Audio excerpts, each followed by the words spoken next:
That's what INEC told the political parties? Yes. That all their agents will be able to co-accredit alongside their ad hoc staff? That's right. That is interesting, because INEC never said that to the public, that when you go there, you would be verified not just by INEC officials, but also by the agents of all the political parties. Supposed to be able to INEC did not tell the electorate that. Well, that's what he told us. But have you been able to meet with the resident electoral commissioner in Lagos to raise these complaints about the future elections this weekend? Yeah, we have been able to talk to them, that we weren't too satisfied with the way the last election was conducted, and he assured us that this time around the machine will work.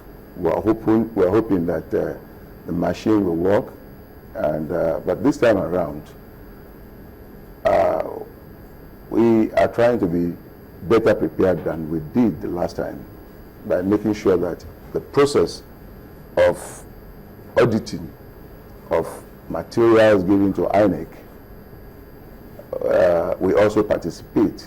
Are you allowed to go through that audit? Yeah, we're allowed to, but in most instances, by the time it gets to the booth level, most of the agents were not there. They were waiting at the polling booth. Because we decided to play that footage for you from Edo State Rec, Mike Igini, where he categorically said, look, the way it is done, everything is given to these officials intact. But the thing, I'm sure you're a politician, doesn't it amaze you that when you get there, maybe one is either not there or two or more are missing? But from what we're getting from Edo Rec, it then means that everything is given to them from the point of collection. Yeah, everything was meant to be given to them at the point of collection, but you find out that in many places, this ad hoc staff will insist that the result sheets were not available. And therefore, even after the conduct of the election, there was no result sheet to write on. They will insist on writing on a piece of paper. And that's not right. It was supposed to give you, write out the result sheet, give a copy to each of the agents at the polling booth. The party agents. The party agents. But the way it also is that at the end of each election, the results are announced there. Was this done in these areas you mentioned? Well, even if they announce the result of the election, in some cases, as long as you don't have a result sheet, that is, you don't have a legal piece of paper that you need to back your claim, should there be any reason to raise one. Okay, so now that INEC has spoken about what to expect this weekend in terms of the usage of the cartridges, perhaps the logistics and distribution of their materials, do you have any worries, any concerns whatsoever? No, we don't have any concerns. We don't have any worries. We are going to be better prepared this time around. We trusted that everything was going to be in place the last time. And this time, we want to make sure that all through the process, we are more actively involved to the extent that we ensure that all that needed to be done is done, so that the people can get the kind of result that they look forward to, that their vote count. Okay, so Yeah, I was looking at the card reader there, and when they go through this process, and the results are given, you put down on right there on the results sheets. Chamberlain asked the question: if the people don't get to announce results at the polling units, so that everyone, before you, as a party man, your agents definitely would have gone round. You have your agents in every polling unit. So from the polling units, they have results announced. Those results announced, do they collate? I mean, do they conform with what has been collated? When you have all of them from all the units and the final result is announced, doesn't it tally? No.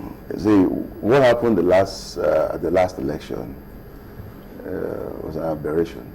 It was most unfortunate.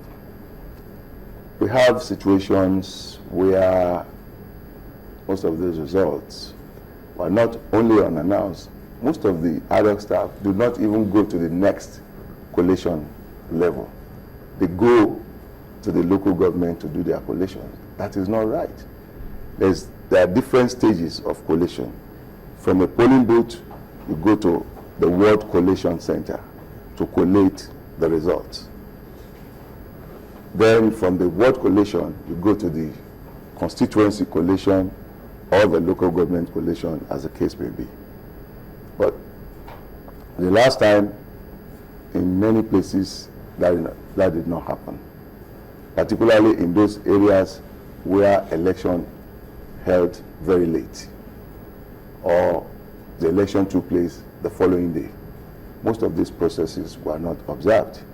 But we're hopeful that if we can attain 80–90% conformity in terms of the ad hoc staff getting to the polling unit as early as 8 o'clock that they promised, conclude the process of accreditation by 12, and by 6 everything, all the results are announced, and get to the collation centers at the ward level. We are hopeful that the whole process will be transparent. All right, in the event that perhaps maybe they run a little late, the ad hoc staff arriving at the polling unit such that accreditation doesn't start early, what would you recommend? Should they still stick with the 6 o'clock deadline, that if things don't get done over and done with by 6,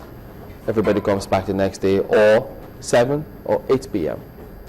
Well, I would recommend that if the election cannot be concluded by 7 o'clock, then we might as well adjourn to the day after. That means the process, once they cannot get to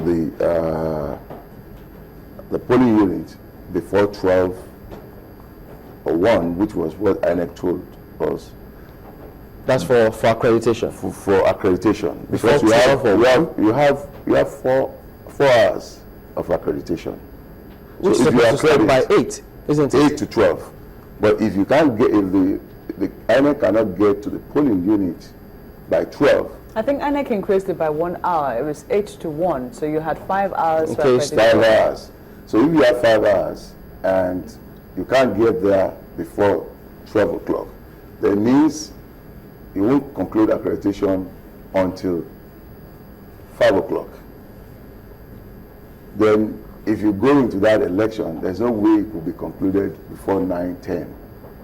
And that's what we're saying, that any polling booth that cannot start by 10 o'clock or 12 o'clock, cannot start election by 12 o'clock, then might as well adjourn the process till the following day.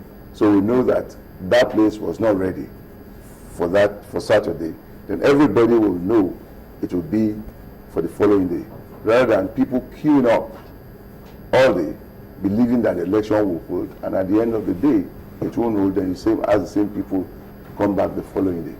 Well, in some cases, I do know that in some instances here in Lagos, the people voted into the night.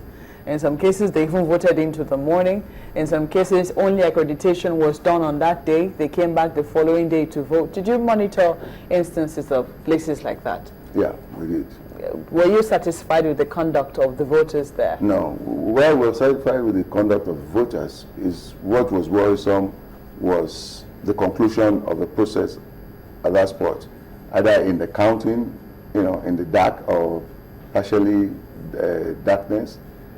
And that is what is worrisome, not the conduct of the voters. Were ready, and there is no problem with the voters. Do you think, because this is some of the things that you say are imperfections in the polls, do you think that they affect your party's chances in the polls? Yeah. You do think that they affected your party's chances in the last polls conducted? Yes. Why do you think that the circumstances were peculiar, or affected your party's chances? Well, I believe that it affected our chances because we were not satisfied with. There were lots of void void ballot papers. papers as a result of this problem, and it affected our party a lot.